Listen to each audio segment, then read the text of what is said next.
జమ్మూ కాశ్మీర్లో డే 3 ఈరోజైతే సోన్మార్గ్ వచ్చాము. ఇది శ్రీనగర్ నుంచి 80 కిలోమీటర్స్ డిస్టెన్స్ అనమాట. మీరు వచ్చే ఆన్ ద వేలో రివర్ ఉంటుంది, రోడ్డుకి ఆనుకునే ఉంటుంది. సో మీకు ఎక్కడైనా ఒక పాయింట్ కనిపిస్తే అక్కడ కార్ ఆఫ్ చేసి ఎంజాయ్ చేయండి, బాగుంటుంది అనమాట రివర్స్. అండ్ సెకండ్ థింగ్ ఏంటంటే, ఇది యాక్చువల్లీ సోన్మార్గ్లో 2 పాయింట్స్ ఉంటాయి. ఇది ఫస్ట్ ఇప్పుడు మేము వెళ్తుంది అయితే గ్లేషియర్. సో ఇది ఒక 4 కిలోమీటర్స్ గుర్రం మీద వెళ్ళి అక్కడ నుంచి మీరు ఆ మంచుని దగ్గర నుంచి చూడొచ్చు అనమాట, ఒక కొండ మీద. అది మీరు నెక్స్ట్ అప్కమింగ్ వీడియోలో చూడొచ్చు. నెక్స్ట్ వీడియోలో లేదు అంటే మీకు ఇంక టైం ఉందనుకుంటే జీరో పాయింట్ అని ఒకటి ఉంటుంది. అది ఇక్కడ నుంచి 25 కిలోమీటర్స్. సో మీరు ఏం చేయాలంటే ఇక్కడ నుంచే మీరు వెహికల్ మాట్లాడుకుని వెళ్ళాలి, లేదా మన వెహికల్నే తీసుకెళ్ళాలన్నమాట. బట్ మేము అక్కడికి వెళ్ళట్లేదు.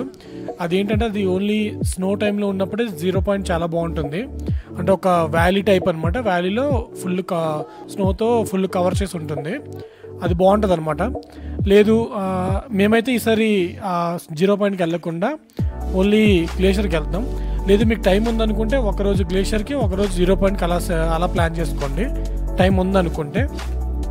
అండ్ ఇక్కడ నుంచి మీరు వెళ్ళాలంటే అయితే గుర్రాల మీద వెళ్ళొచ్చు, లేదా బై వాక్ వెళ్ళొచ్చు. మేమైతే వాక్ ట్రక్ చేద్దామని డిసైడ్ అయ్యాం. సో మీకు ఇక్కడ చాలా ప్రైవేట్ వెహికల్స్ ఉంటాయి. సో మీరు వాళ్ళతో అయితే బార్గెన్ చేయాలి. అంటే గుర్రాలతోనే కాదు, ఇప్పుడు మీరు 0 పాయింట్కి వెళ్ళాలనుకున్నా మీరు ఇక్కడ నుంచి వెహికల్ తీసుకోవాలి. సో వీళ్ళతో చాలా బార్గెన్ చేయాలి. అది మీకు ప్రతి వీడియోలో చెప్తున్నాను, ఇప్పుడు కూడా చెప్తున్నాను. సో ట్రక్ కాదు, జస్ట్ రోడ్ అంటే చిన్న కొండ చిన్న ట్రక్ రూట్ ఉంటుంది అంతేని. సో గుర్రాలు వెళ్ళడానికి ఒక రూట్ ఉంటుంది, బట్ వ్యూ మాత్రం బాగుంటుంది. అది చూడండి నెక్స్ట్ వచ్చే వీడియోలో.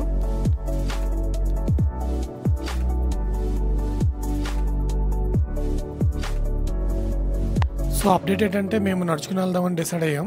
సో అక్కడ దూరంగా కనిపిస్తుంది కదా చిన్న మంచు కొండ, అదే గ్లేషియర్, అక్కడికే వెళ్ళాలి.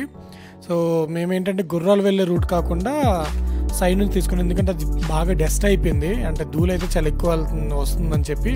సో ఆ రూట్ కాకుండా ఇంకా అంటే అదే రూటు, కానీ గుర్రాలు వెళ్ళే రూట్ కాకుండా పక్క నుంచి వెళ్తున్నాం అనమాట. అక్కడ వరకు బాగానే ఉంది. నెక్స్ట్ చూడాలి ఇంకా ఎలా ఉంటుందో.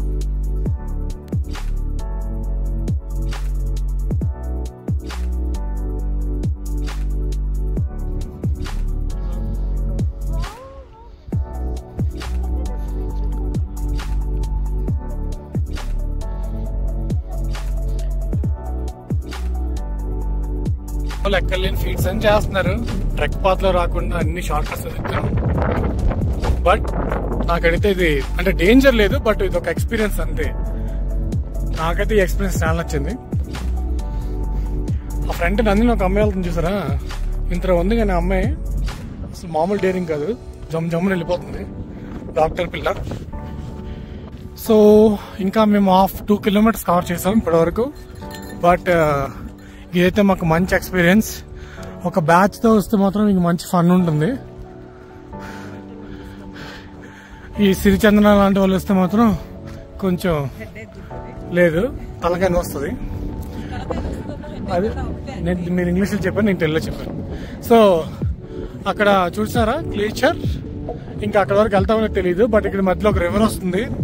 సో మీరు చెప్పారు కదా, మీరు ఎఫర్ట్ చేయాలనుకుంటే గుర్రం మీద పండి, లేదు ఒక మంచి ఎక్స్పీరియన్స్ కావాలనుకుంటే నా సజెషన్ నడిచి వెళ్ళండి. ఎస్, కాబట్టి మీరు దొర్లు కూడా వెళ్ళచ్చు.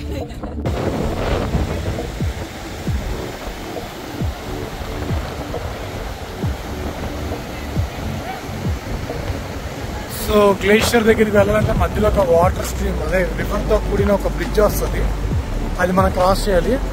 కానీ గుర్రాల వాళ్ళు అలా వెళ్ళిపోతున్నారు అనమాట. బట్ చెప్తున్నా, మీరు ఎక్కడ ఉన్నారంటే చుట్టూ కొండలు, మీరు మధ్యలో ఉన్న ఫీలింగ్ వస్తుంది, అంత బాగుందనమాట. సో ఇక్కడ చూడండి, చుట్టూ కొండలే, మొత్తం కొండలే, మేము సెంటర్లో ఉన్నాం. Awesome experience. సో గ్లేషియర్కి వెళ్ళాలంటే సేమ్ గుల్మార్గ్ లాగా ఇక్కడ phase 1 phase 2. ఇది phase 1 యాక్చువల్లీ. కావాలంటే మీరు ఇక్కడ నుంచి మీరు గుర్రాల మీద వెళ్ళొచ్చు కావాలనుకుంటే, ఇవ్వండి గుర్రాలు. సో phase 2 కంటే ఆ గ్లేషియర్ దగ్గర వరకు వెళ్ళొచ్చు. సేమ్ అంటే మీరు టచ్ చేయలేరు, జస్ట్ చూడొచ్చు అనమాట ఒక కొంత డిస్టెన్స్ వరకు. సో మేమైతే వెళ్ళట్లేదు, ఇప్పుడే మ్యాగీ తిన్నాం. తినేసి ఇల్లు కొండెక్కి చిన్న డ్రోన్ ఎగరేసి అక్కడ నుంచి మళ్ళీ బ్యాక్ అయిపోదామని అనుకుంటాం. ఎందుకంటే గ్లేస్ స్నో టచ్ అయినప్పుడు ఇంకా అంత దగ్గరికి వెళ్ళి ఇక్కడ నుంచి చూసిన ఒకేలా ఉంది. ఓకే, సో ఎవరైనా మీరు ఫేజ్ 2 నుంచి అంటే ఇక్కడ సోన్మార్గ్లో ఫేజ్ 2 నుంచి మీరు గ్లేసియర్ చూడడానికి వెళ్ళాలంటే ఇక్కడ గుర్రాలు ఎక్కండి, వాళ్ళతో బార్గెన్ చేయండి. లేదు మాకు ఇంకా స్టిల్ ట్రక్కింగ్ చేయగలం మేము అనుకుంటే ఇక్కడ నుంచి ఫేజ్ 2 కూడా ట్రక్ చేసేయండి. ఫేజ్ 2 ఎలా ఉంటుందని చెప్పి నేను డ్రోన్ షాట్ తీసాను, అది మీకు అప్లోడ్ చేస్తాను. బట్ చెప్పా కదా ఇందాకలే, వ్యూ మాత్రం ఎక్సలెంట్. నరసింహ మాత్రం నీట్గా చిల్ అవుతూ సాంగ్స్ వింటూ నేచర్ని ఎంజాయ్ చేస్తున్నాడు. కొండ మీద ఒక పొగ కనిపిస్తుంది చూసారు, అది మార్నింగ్ మేము వచ్చి నుండి ఆ పొగ ఇంకా రైజ్ అవుతూనే ఉంది. నాకు తెలిసి ఎవరో సంథింగ్ ఫైర్ ఏదో పెట్టేసినట్టున్నారు బై మిస్టేక్గా. సో అందుకే అక్కడ ఉన్న ఫారెస్ట్ కొంచెం ఫైర్ అవుతున్నట్టు ఎందుకు అనిపించింది, ఎందుకంటే మార్నింగ్ నుంచి ఆ పొగనే చూస్తున్నాం అనమాట. సో దయచేసి మీరు ఎవరైనా వెళ్ళినా అలాంటి వెయిట్ చేయకుండా అంటే కొంచెం జాగ్రత్తగా ఉండండి. నేచర్ని స్పాయిల్ చేయొద్దు, ఎంజాయ్ చేయండి బట్ స్పాయిల్ చేయొద్దు దయచేసి.